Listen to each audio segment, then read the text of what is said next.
Hey-ho, creepy friends and weirdos, and welcome to Strange Vibes Horror and Weird Fiction Podcast. I'm your sinister host, Silvia, bringing you tales of the mad, macabre, darkly comedic, or just plain weird. We have an exciting lineup for you tonight. First, the conclusion of much drinking, little thinking. Crewman Slavko on the Black Sea is unaware of his sinister fate. You can catch the intro in the March 10th podcast, episode 7. Then, the surreal short story, Blue Boogie Bag by Nicholas Starr Kellogg. A fast food employee addicted to drugs dwells in an altered reality and returns home to find an odd situation. Links are in the description. When we last left Slavko, he was trying to come to grips with a monstrous sight. His fellow crewman Sharaf is encouraging him to drink a strange German wine. Much Drinking, Little Thinking by Sergio Palumbo and Alessandro Loi. Do you like it? I can see that in your eyes. I don't doubt it. Maybe it's a bit strong, but it's exactly what you need. I imagined you might be put off by its dark color and its lack of purity and limpidity when first you saw the liquid. But you see now that's not the case. Sharaf smiled. Yes, it's good indeed. The label reads Gehe Unstler. It looks like German, at least to me. Where did you find it? This sweet product comes from Rheinhessen, one of the most maligned wine regions in Germany, as it's devoted to vineyards run mainly by industries that usually churn out tanker loads of the cheap, undistinguished white wines that have marred Germany's winemaking reputation worldwide. But this is an exception, as you can taste. This is something superior, by all means, the other explained in a merry tone. Slavko thanked his crewmate and asked for some more. Sharaf smiled again, patted him on his shoulders, and poured him another glass of that wine, openly making fun of him. Anyway, I'm sure of what I saw, and it was real, the younger one told himself. Then he took the glass and sipped more wine, and then another, and another. Slavko took leave of his fellow crewmate, then left the silent mess hall and walked outside. He needed a breath of fresh air after what he had just drunk, and he walked across the main deck of the Alyosha. On the Black Sea coast, the best season usually was said to run from May to September. The rest of the year some bad storms would arise, being very destructive. It was good they were here in late August, but the pleasant temperature and the calm sea around them didn't reflect his state of mind, which was still troubled. The 850 TEU Russian vessel Alyosha was one of those modern workhorses, so to say, of the International Shipping Company, although there were other ships much larger than this in the field anyway. Being a gearless feeder with two large open-top holds amidships, a vessel like this might be thought of as a successor to the old steamers of the past. Merchant ships had long become increasingly specialized over the years and were usually built for particular types of cargo. They happened to be highly efficient when it came to transport commodities such as coal, grain, and mineral ores. However, in this case, they only had containers in their holds. Designed for maximum payload and fuel economy, fast turnaround, and a small crew, no more than 22, the Alyosha obviously wasn't the biggest ship around, as many much larger vessels had been built over the years, and a lot of improvements had been made, of course. But its size was perfect for its purposes, and for the routes it had to follow. The Black Sea route they usually followed went from Novorossiysk, Russia, to Burgas, the largest city on the Bulgarian Black Coast.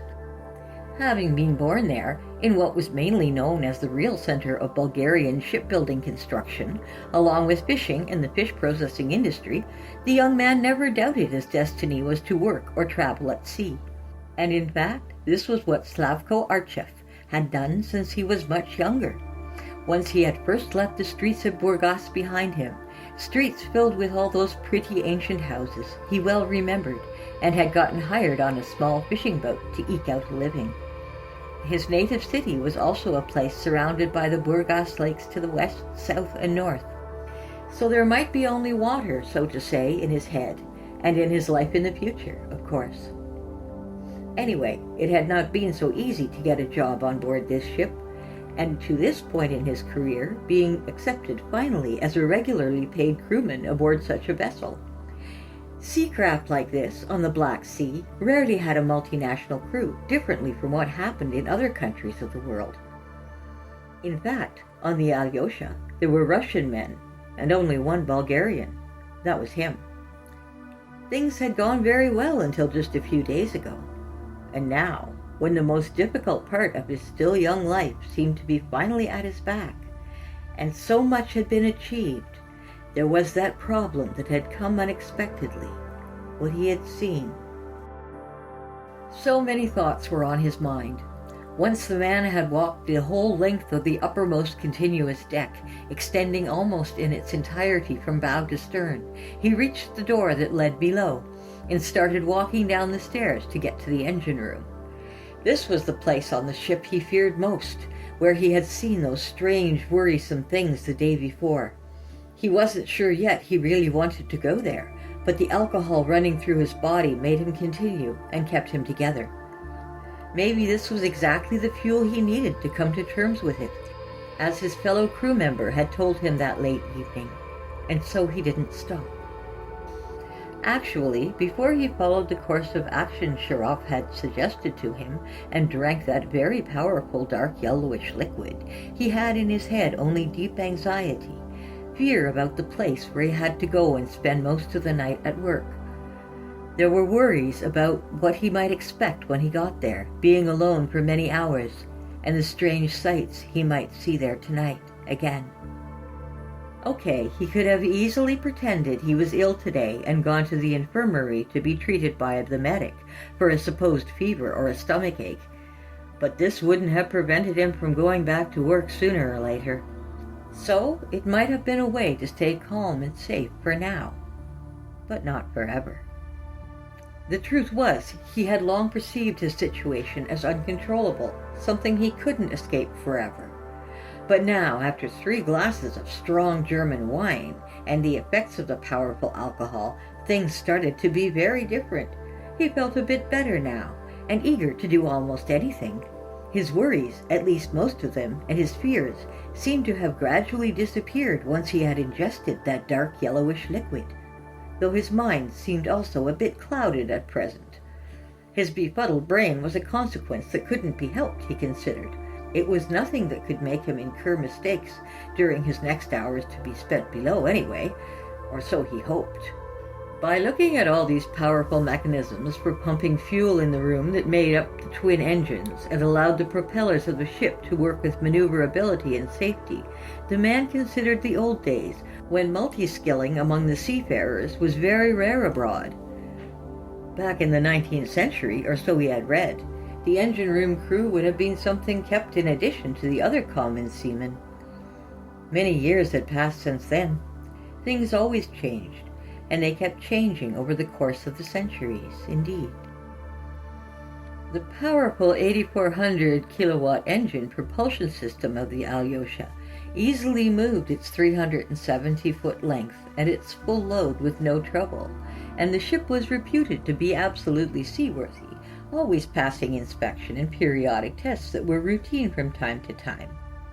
Some said the owner of the company, this container transport included, had all those yearly inspections passed as he simply bribed the inspector officers, and this greatly helped in getting them easily passed. Others who had been previously working on this vessel and had been fired actually reported it was some sort of miracle this vessel was still afloat and at sea, given its age and its worn condition. Whatever, the Alyosha always went and came back to the seaport it had left, after unloading operations had been completed. As the young man approached the deck machinery he had first on his list to thoroughly check that night, with the amount of alcohol being in his head that still worked well enough to make him forget about his worries and how alone he was now, he thought back to when he had first worked in a similar space 7 years ago. Slavko was only a wiper then, the lowest in rank among personnel who worked in the engine room of a sea vessel, and had to clean the engine spaces and machinery, along with helping the older crew members while still training. And now here he was, alone, at work at night, with no one else around, in charge of making certain the engines were running correctly and under his control. Engine maintenance was on top of his duties, and everything had to run accordingly to allow the ship and its crew to travel safely while at sea, and Slavko perfectly knew it. Suddenly and unexpectedly he heard a noise in the distance. The man stopped, and felt like all the alcohol he'd drunk already ceased to have any effect. There seemed to be something moving near the athwartship bulkhead. His senses were heightened, immediately alert. No, it can't be. Not again tonight, he thought, and immediately all the wine in his body that had greatly helped to get him here, while putting his worries at rest, at least for a short time, seemed to be not enough. Now his fears started getting the better of him again. "Here it comes, another time," the young man said in a very low voice. Being afraid of what might be next, he slowly turned his eyes to the point where he had heard the noise. And he saw it. Something about the size of a small horse began coming out of the darkness that wrapped a portion of the farthest corner of the large engine room, an unwholesome beast whose face looked like a human's despite the absence of a forehead, and without a snout. To human eyes, like those of the young crew member, probably the most repulsive traits were its floundering white figure and its dark gray black furred back. It moved by leaping on its very unusual legs. All that Slavko saw made him imagine this creature belonged in a cavern, and the small horns centered on its large head gave it an even more fearful look. That was exactly as he remembered it. How could he ever forget about such a thing? Though he had deeply hoped in his heart that he had just imagined it all, maybe due to having been deceived by the dim light of that space, or his tiredness. But the damn creature was there, and was undeniably real. A surprised Slavko couldn't be mistaken about it. The man was unable to comprehend what was really before him now. How could he understand it after all? One of the oldest deities that had been on ancient Earth in the past was approaching him, and he had always been unaware of such things. Who among the common men could have expected such a creature? The Gast, coming from the furthest recesses of space, had long stayed here on this world, having thought that Earthlings were a very good food source, wanting to devour human life energies to keep living their almost unending existence. In a way, this encounter was really extraordinary. Being face to face with one of the strangest life forms connected to the most feared godlike Cthulhu wasn't something common humans ever imagined could happen to them one day. And certainly the young Slavko didn't know about it at all. There was no way the poor man could be aware of the presence of such powerful evil creatures on Earth, and especially in the below decks of this aged transport ship. If the man had only known, this creature needed to survive far away from any other being known in this world, because it couldn't long survive in full sunlight. And that was why it remained here, secluded, almost forgotten, and well hidden. And here it had stayed for a very long time. The strange being moved on at a high rate of speed, several times faster than any human, probably thanks to its huge muscles, and soon approached the scared young man as a cruel predator ready to take his poor prey of the day. It didn't seem to be endowed with much intelligence, but what it apparently had was enough to let it do what it needed and wanted, which was to feed on this tiny human standing before it. While making its decisive move, it spoke, using a language, if it was really that, which Slavko was simply incapable of comprehending. The young crew member cried out in hopelessness, then stopped doing anything else. Then the strange being's wide fangs with some clearly defined features that made him afraid at first sight did their job, and the end came, for the man turned into the unwilling prey on that bloody night. Back in his lodgings, near his bed lamp, a tired Sheriff looked at his watch and said, "Everything should be over by now." The creature that lived below, in the engine room, as it was well known by everyone else aboard the Alyosha, at least among the oldest crew members like him, now already had its food for the year and was content with the meal. This was how things had to go in his view, and this was always the way things had gone aboard this transport vessel for decades anyway. So what was left for him and his co-workers to do? Just another man overboard cry and the retrieval of a corpse from the salt water tomorrow morning. Explanation? Deep drunkenness and a clouded mind because of too many glasses of wine before going on duty.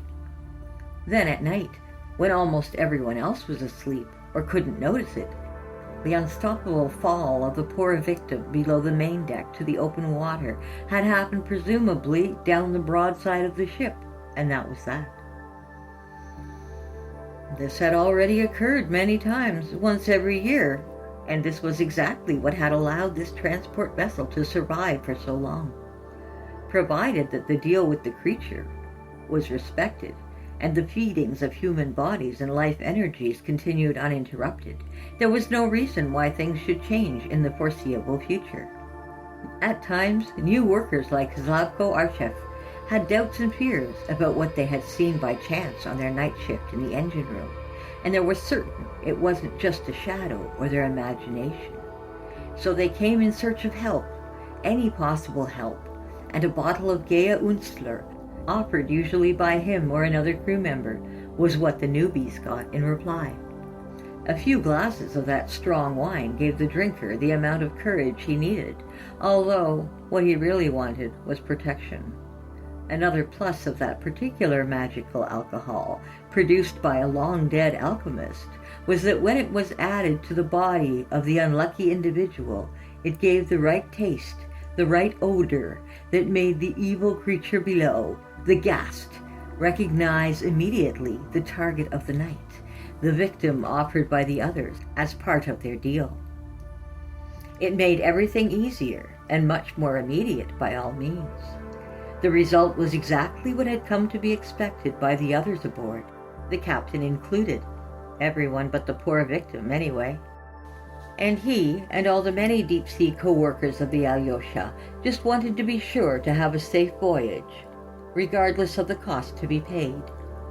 It always involved one of the newcomers aboard, usually the youngest one, sacrificed for everyone's good, even protecting the interest of the company owner. After all, crew members knew the story of the many casualties on the ship, plying this course at sea for so long. They didn't want to be just one of those crews or those ships that had been lost during bad weather and were never seen again. And this old sea was very dangerous and full of unexpected perils. They needed a way to be safe. He and the others had long searched for a means to ensure their safe sailing, to always return home when the trade route was finally over, through the strongest storms that hit that part of the Black Sea during the year, and they had found a way. They all had long been looking for the best workaround, after all, before everything became clear in their minds, and a reply came, in the end, from the forgotten depths of the ancient sea.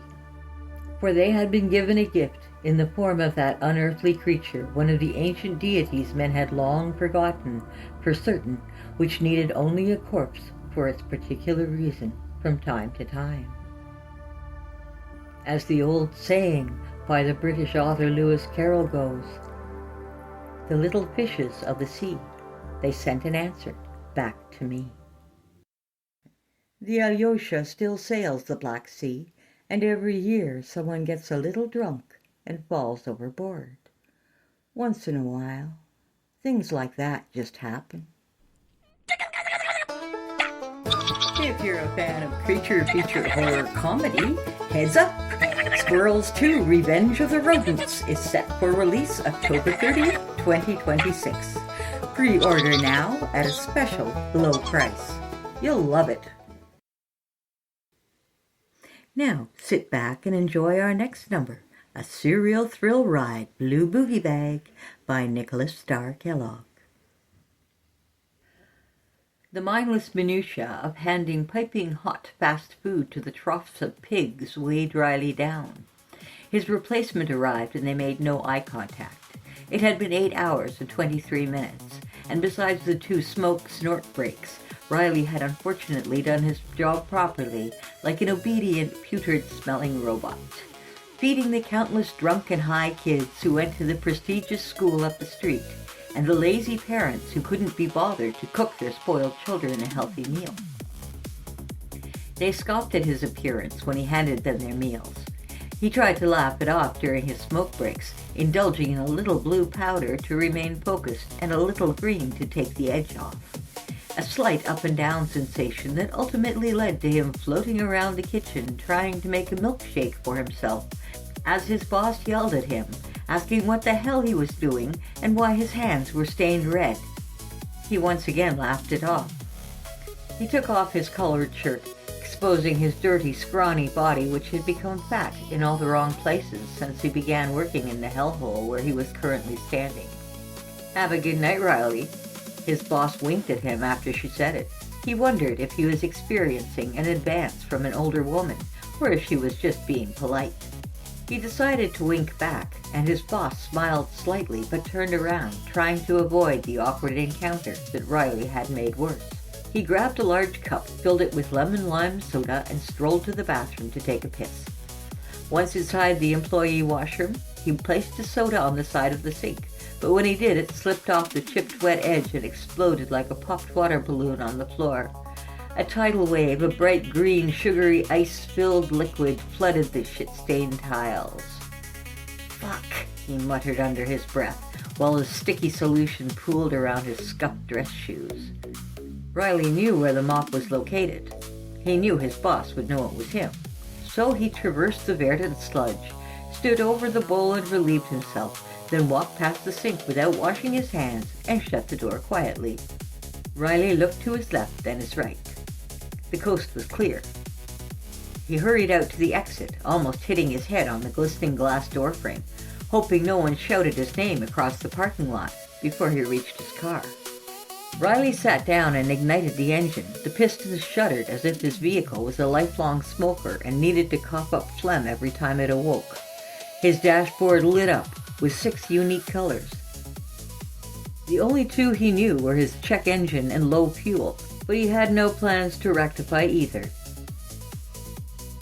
His face was red, hot, and sticky from oil and sweat. He wiped his brow and let out a long sigh and thought about whether it was worse he winked at his boss or worse he ruined the employee bathroom. He wouldn't apologize for either. "You'll be fine. You don't need that job anyways, and you always have the cure to forget sitting in your glove box." He smiled. His internal friend always knew what he wanted to hear. He opened the glove and took out 2 Ziploc bags of green and blue. He put both on the passenger seat, opened the center console, and placed a neon twirly straw in each one. Then he delicately suspended his nose over the radiant pharmaceuticals and allowed each one of the straws to penetrate his breather. There was only one thing left to do. He breathed hard and felt an explosion of fireworks start inside his skull, move through a drip down his neck, tiptoe around his heart, pop in his belly, down the thighs until his toes were consumed with adrenaline. "That's it, baby. That's the fucking game." His eyes glazed over and his mouth was permanently open with bits of drool slipping down edges of his chapped lips. He grabbed his headphones and placed them in his ears. His car radio had been broken since he tried shoving a CD into the tape deck. He was bummed when it first happened, but with the receptors on his brain set to disco and his blood turned to pure ambrosia, he found the humor finally. The music began to reverberate through his empty skull, and his car shook with him as he danced while driving. He couldn't help but move to the rhythm of the funk beat, couldn't help letting the music consume his soul as he boogied his way to the infamous Wonderland. He cut off a large red truck when pulling out of the parking lot. If it beeped, he didn't know it. Riley simply smiled at the rambunctious fat man who waved a bald fist back. Riley flourished with a jazz hand, and Big Red had a look of befuddlement on his face that made Riley's smile grow wider. Riley tried to turn his music up louder, even though it was already at full capacity, and floored the gas pedal. He lit a cigarette, opened his window, and fingered the wind as he sped down the road, completely oblivious to the world around him. And when he was done his smoke, he craved something stronger. He balanced one of the bendy straws in his free hand while he bent his face over the passenger seat and indulged in some more blue. Riley blinked, and he was parked next to his childhood home. Suburbia was ominous at midnight on Thursday. The lights were off, giving Riley a sense of reassurance that he wouldn't have to deal with either of his parents' rotten tones. Electricity sparked the air from an impending storm looming above, and when Riley opened his car door and stepped onto the street, he could smell the rain through his corroded nostrils. He shut his car door and began to walk towards his luxurious abode, a place he knew deep down he would never leave. Wait, what? The drugs. Oh, you are so very right, my good friend. Aren't you always? Yes, I love you. I love you too, baby. I love you too. Riley turned back, opened the door, and then planked across the two front seats, casually snorting another 2 lines, before sealing the bags and placing them safely in his pocket. When he went to stand, his knees felt like boiled rubber, and he stumbled a few steps before regaining his balance and beginning to dance, because his favorite song had begun. He stopped on a dime, rotated his hips, and pointed his finger at the moon, as if it was his own personal disco ball. That's it, Daddy-O. Work it, fuck it, suck it, embrace the nightlife, baby. Riley shimmied across the slick concrete before calming himself at the front door. He steadied his breathing, knowing he only had a few steps to reach his room, shut the door, and continue his snortski party. But the night was so young, his blood was boiling, and the eternal love embraced him and told him he was a genuine superstar. He swung open the door, stepped inside, and stopped dead in his tracks when he found his parents sleeping on the living room floor. The moonlight cast over their bodies, exposing their ghastly pale faces. Riley thought it was strange that his mother slept with her eyes open, and he didn't realize how skinny they were, without clothes on. Mom and Dad must have had a little too much fun while I was away. It looks like they spilled more wine than they drank because I'm up to my ankles here.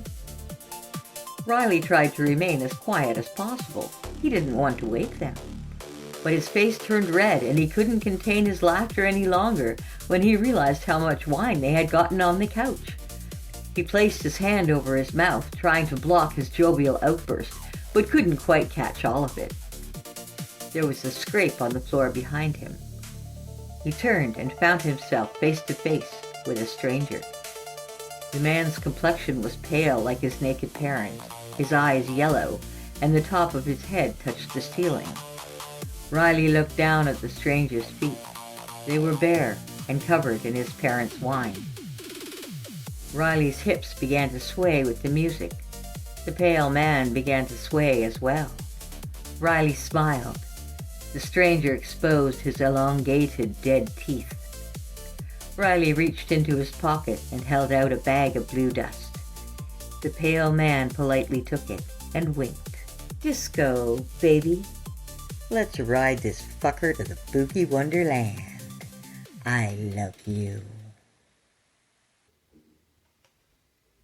And if you like that little treat, Nick has just signed his first traditional publishing contract for his debut novel, Green, with Wicked Tales, so don't forget to check it out. You can read tonight's stories and more in Volume 1 of Strange Vibes Weird Fiction Anthology. Strange Vibes is a quarterly collection of bizarre, horrific, and uncanny tales by talented authors from around the world. You can find Volume 1 at your favorite online retail outlet in print, ebook, or audiobook format. Volume 2 is in the works. Submissions are now closed, and we're looking forward to releasing this gem of an anthology on June 30th, 2026, featuring 20 or more fabulous stories from new and familiar authors. I wish we could include them all. And of course, if you'd like to connect with me, I am on Blue Sky social media. Check the description for direct links. Tune in next Sunday at 9 p.m. Eastern Standard Time. And until then, my friends, stay strange.